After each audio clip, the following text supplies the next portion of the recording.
Black hole നമ്മൾ മനസ്സിലാക്കിയിട്ടുള്ളതിൽ വെച്ച് പ്രപഞ്ചത്തിലെ ഏറ്റവും അത്ഭുതകരവും വിചിത്രവുമായ മേഖല. പ്രകാശത്തിന് പോലും കടന്നു പോകുവാൻ സാധിക്കാത്ത തമോഗർത്തങ്ങൾ.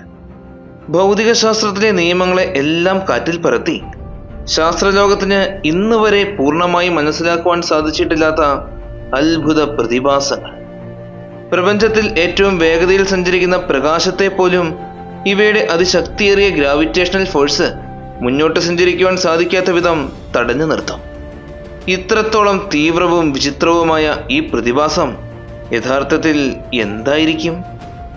ഇതിനകത്ത് പ്രവേശിക്കുന്നവയ്ക്കെല്ലാം എന്തായിരിക്കും സംഭവിക്കുന്നത്? പ്രകാശത്തെ പോലും തടഞ്ഞു നിർത്തുന്ന ആ അദൃശ്യ ശക്തി എന്താണ്?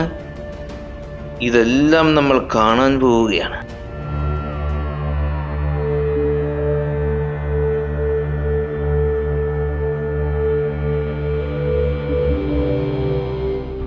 ബ്ലാക്ക് ഹോളുകൾ അഥവാ തമോഗർത്തങ്ങൾ നമ്മൾ ഒരുപാട് കേട്ടിട്ടുള്ള വാക്കുകളാണിത്.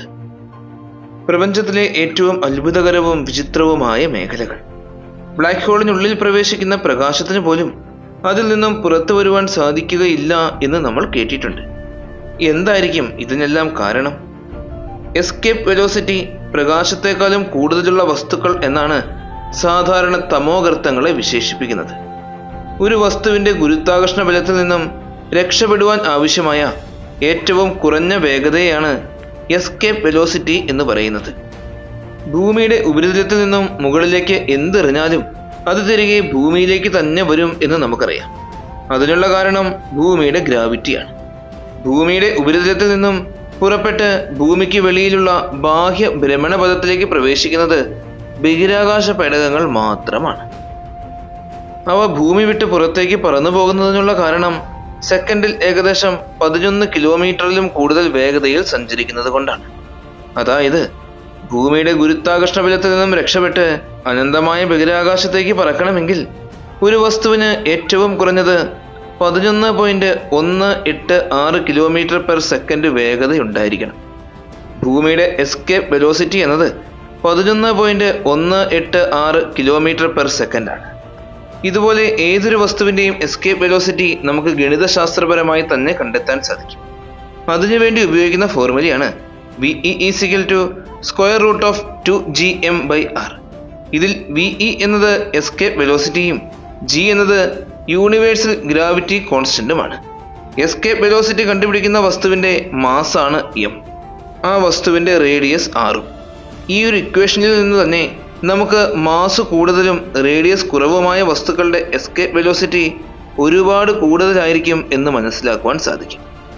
നമ്മുടെ ഭൂമി അടക്കം 8 ഗ്രഹങ്ങളും ഉപഗ്രഹങ്ങളും അനേകം ചിഹ്നഗ്രഹങ്ങളും ഉൽക്കകളും വാൽനക്ഷത്രങ്ങളും അങ്ങനെ സൗരയൂഥത്തിലെ സകല വസ്തുക്കളും നമ്മുടെ നക്ഷത്രമായ സൂര്യനെയാണ് വലം വെച്ചുകൊണ്ടിരിക്കുന്നത് എന്ന് നമുക്കറിയാം. ഈ സൗരയൂഥത്തിന്റെ മുഴുവൻ മാസിന്റെ 99.8% അടങ്ങിയിരിക്കുന്നത് ഈ സൂര്യനിലാണ്.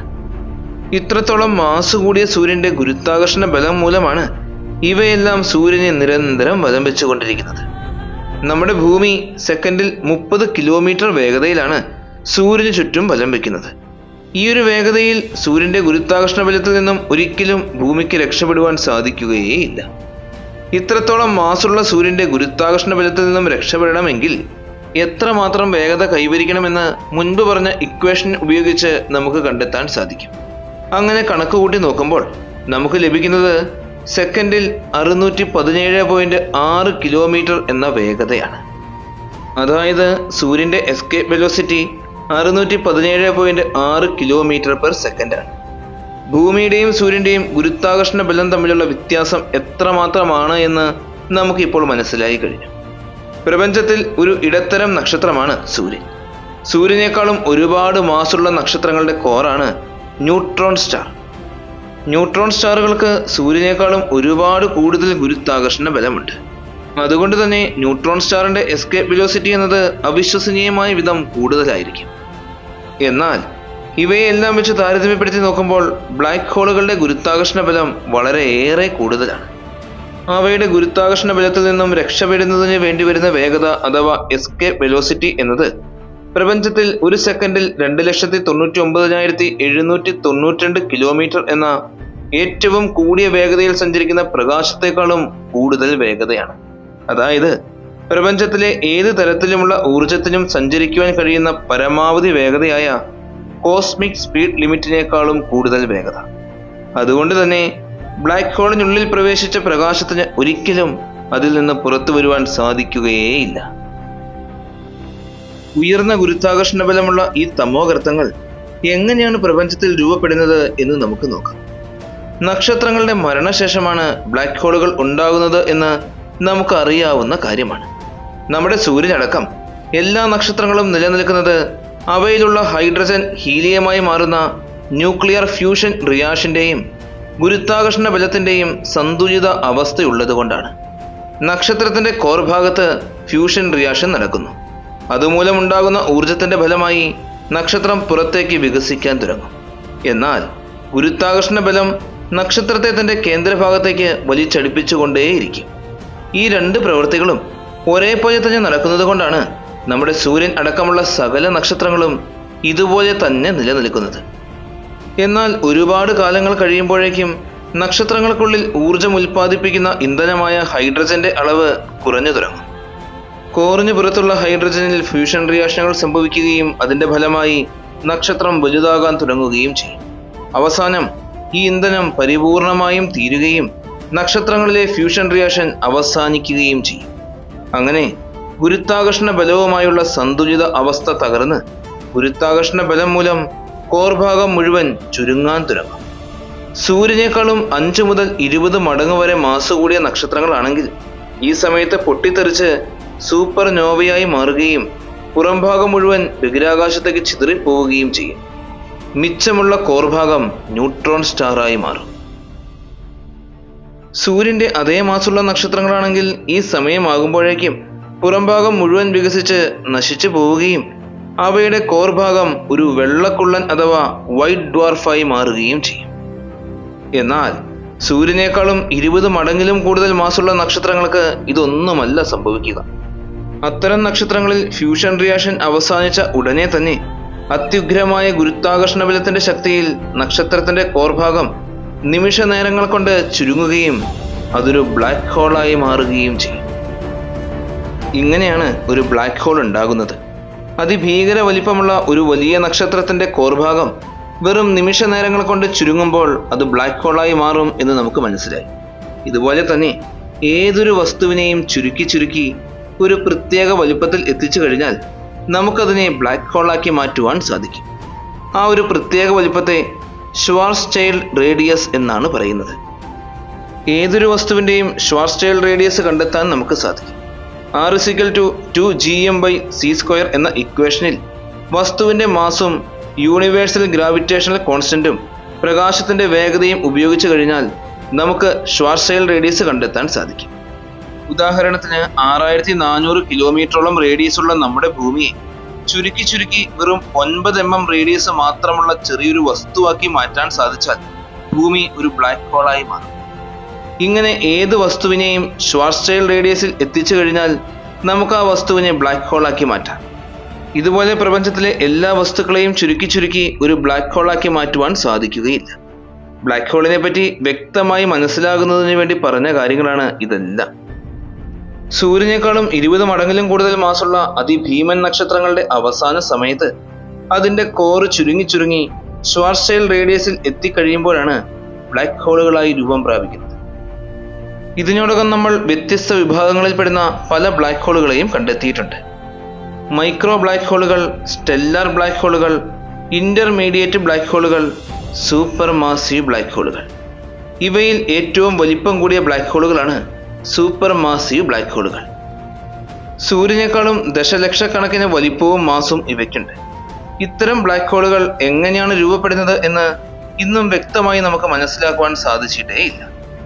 പ്രപഞ്ചത്തിന്റെ ഉത്ഭവ സമയത്ത് നമുക്ക് ചിന്തിക്കാൻ പോലും സാധിക്കാത്ത അത്രത്തോളം വലിപ്പമുള്ള ധാരാളം നക്ഷത്രങ്ങൾ ഉണ്ടായിട്ടുണ്ടാകും. പിന്നീട് കാലങ്ങൾ കഴിയുന്തോറും അവയ്ക്ക് സൂപ്പർനോവ സംഭവിച്ച് അവ ബ്ലാക്ക് ഹോളായി മാറിയിട്ടും ഉണ്ടാകും. അങ്ങനെ രൂപം പ്രാപിച്ച വലിയ ബ്ലാക്ക് ഹോളുകൾ കൂടിച്ചേർന്നായിരിക്കും ഇതുപോലുള്ള സൂപ്പർ മാസീവ് ബ്ലാക്ക് ഹോളുകൾ ഉണ്ടായിട്ടുള്ളത്. നമ്മുടെ ഗാലക്സിയായ ആകാശഗംഗയുടെ അടക്കം എല്ലാ വലിയ ഗാലക്സികളുടെയും മധ്യഭാഗത്ത് ഇതുപോലുള്ള സൂപ്പർ മാസീവ് ബ്ലാക്ക് ഹോളുകളുണ്ട്. ഇവൻ ഹൊറൈസോൺ ടെലസ്കോപ്പുകൾ വഴി 2022 മെയ് മാസം 12-ാം തീയതി പകർത്തിയ നമ്മുടെ ഗാലക്സിയായ മിൽക്കി വേയുടെ മധ്യഭാഗത്തുള്ള സജിറ്റേരിയസ് എ സ്റ്റാർ എന്ന സൂപ്പർ മാസീവ് ബ്ലാക്ക് ഹോളിന്റെ ചിത്രമാണ് ഇത്.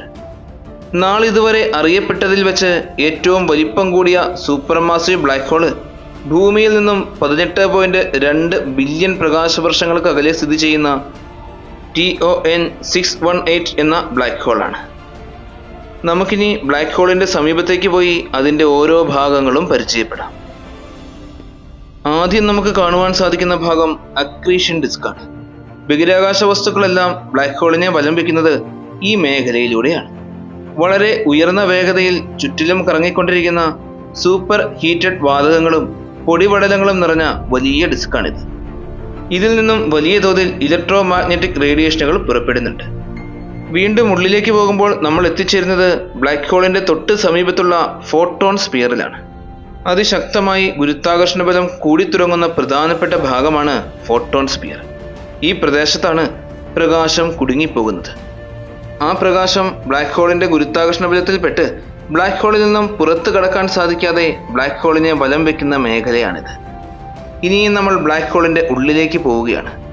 ഫോട്ടോൺ സ്പിയറിന്റെ ഏറ്റവും അവസാനത്തെ ഭാഗം, അതായത് ബ്ലാക്ക് ഹോളിന്റെ അതിർത്തി, ഇവന്റ് ഹൊറൈസൺ. ഈ ഒരു മേഖലയിൽ പ്രവേശിച്ചു കഴിഞ്ഞാൽ പിന്നെ ഒരു മടങ്ങി വരവ് ഉണ്ടാവുകയേയില്ല.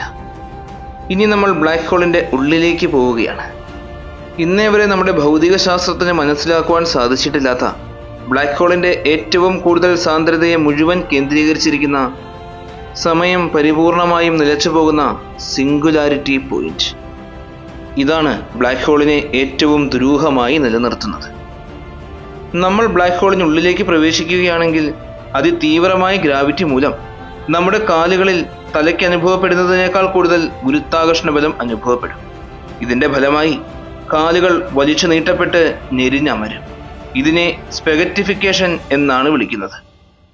ബ്ലാക്ക് ഹോളിന്റെ അതിശക്തമായ ഗ്രാവിറ്റേഷണൽ ഫീൽഡ് കാരണം അവിടെ അനുഭവപ്പെടുന്ന എക്സ്ട്രീം ലെവൽ ടൈം ഡൈലേഷൻ എത്രമാത്രമായിരിക്കുമെന്ന് ഒരു പരിധിവരെ ഇന്റർസ്റ്റെല്ലർ എന്ന ലോകപ്രശസ്തമായ സയൻസ് ഫിക്ഷൻ ചിത്രത്തിലൂടെ നമ്മളെല്ലാവരും കണ്ടിട്ടുണ്ട്. ബ്ലാക്ക് ഹോളിനെ കുറിച്ചുള്ള ഈ ഒരു വീഡിയോ എല്ലാവർക്കും ഒരുപാട് ഇഷ്ടമായി എന്ന് വിശ്വസിക്കുന്നു. നിങ്ങളുടെ എല്ലാവരുടെയും സപ്പോർട്ടുകൾ കൂടെ ഉണ്ടാകണം. നല്ലൊരു വീഡിയോയുമായി അടുത്ത എപ്പിസോഡിൽ കാണാം.